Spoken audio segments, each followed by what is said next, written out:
Hi friends, இன்னைக்கு நம்ம வீட்ல இடியாப்பமும் தேங்காய் பாலும் செஞ்சேன். கொஞ்சம் அத எடுத்து தாளிச்சிருக்கேன். வாங்க பார்க்கலாம். சப்ஸ்கிரைப் பண்ணிக்கோங்க. கொஞ்சம் தண்ணி சுடு தண்ணி கொதிக்கிற அளவுக்கு எடுத்திருக்கேன். 2 கரண்டி மாவு எடுத்திருக்கேன். அத கொஞ்சம் உப்பு போட்டு கொஞ்சம் நல்லா அ சுடு தண்ணி ஊத்தி ஊத்தி பெசையறேங்க. தேவையான அளவு தண்ணி ஊத்தி சப்பாத்தி மாவு பதத்துக்கு பெசஞ்சுக்கிறேன். கொஞ்சம் சூடா இருக்கு. அதனால ஃபர்ஸ்ட்டு கரண்டில எல்லாம் கலக்கிக்கிறேன். அதுக்கப்புறம் பெசஞ்சுக்கலாம்.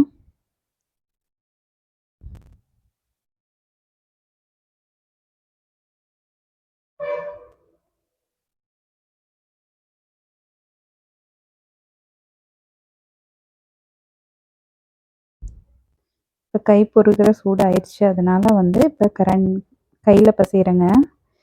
சப்பாத்தி மாவு பதத்துக்கு பிசைஞ்சுக்கிறேன். இப்போ பிசைஞ்சிட்டேன். இந்த அளவுக்கு பிசைஞ்சிருக்கேன். கையில் ஒட்டக்கூடாது. இப்போ ஒரு இட்லி பாத்திரத்தில் தான் என்கிட்ட அச்சு இல்லை. அதனால இட்லி பாத்திரத்தில் தான் செய்கிறேன். அதில் கொஞ்சம் எண்ணெய் தடவிக்கிறேன்.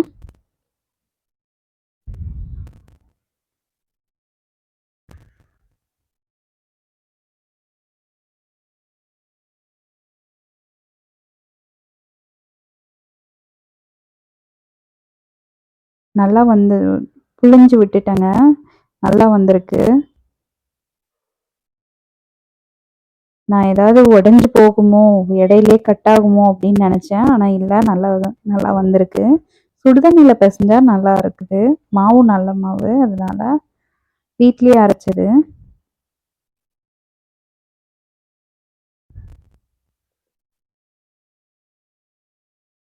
இப்போ அதை இட்லி பாத்திரத்தில் வச்சு வேக வச்சுக்கிறேங்க.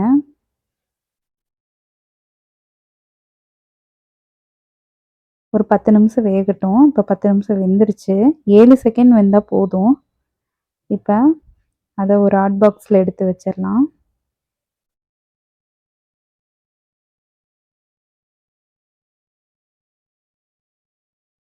நல்லா வெந்திருக்குங்க. நல்லா வந்திருக்கு. நீங்களும் வீட்டில் செஞ்சு பாருங்கள். இப்போ அடுத்த ரவுண்ட் போட்டுக்கிறேன்.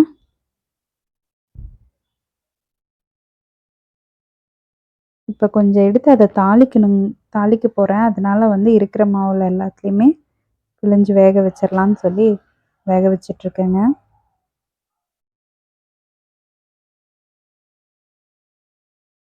இப்போ பாருங்கள் எப்படி வந்திருக்குன்னு. நல்லா இருக்குது. உடையில நல்லா இருக்குது. இப்போ இது புழிஞ்சதை கொஞ்சம் உதுத்து வச்சுருக்கேன் தாளிக்கிறதுக்கு. இந்த அளவுக்கு தாளிக்கிறதுக்கு எடுத்து வச்சுருக்கேன். அதுக்கு தேவையானது வெங்காயம், பச்சை மிளகா, கருவேப்பிலை, தக்காளி. ஒரு பேன் வச்சுக்கிட்டேன்.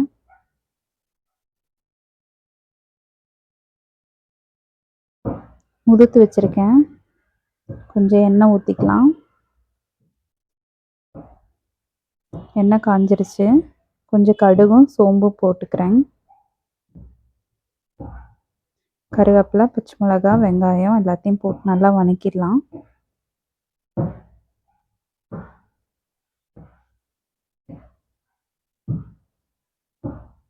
இது நல்லா வதங்கட்டும்.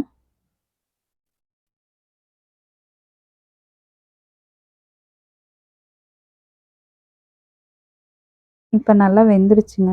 இப்போ தக்காளி ஆட் பண்ணிக்கிறேன். பெரிய தக்காளியாக 2 தக்காளி எடுத்தேன். தக்காளி வேகிறதுக்கு தேவையான அளவு உப்பு போட்டுக்கிட்டேன். மஞ்சத்தூள் போட்டேன். கொஞ்சம் மிளகாத்தூள் போட்டேன். இப்போ நல்லா வதக்கிக்கலாம். நல்லா வதங்கிருச்சு.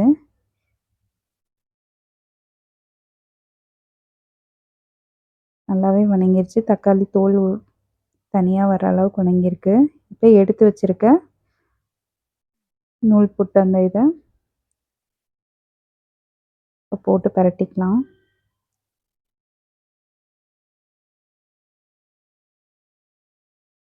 நல்லா பலப்பலன்னு தாளித்து உதுத்து விடணும்.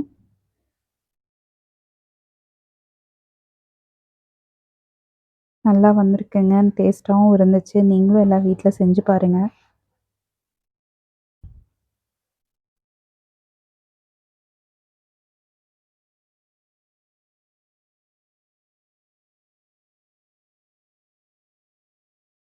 மல்லித்தழை போட்டுக்கிறேங்க. இது டிஃபன் பாக்ஸ்க்கெல்லாம் குடுத்து விடலாம்.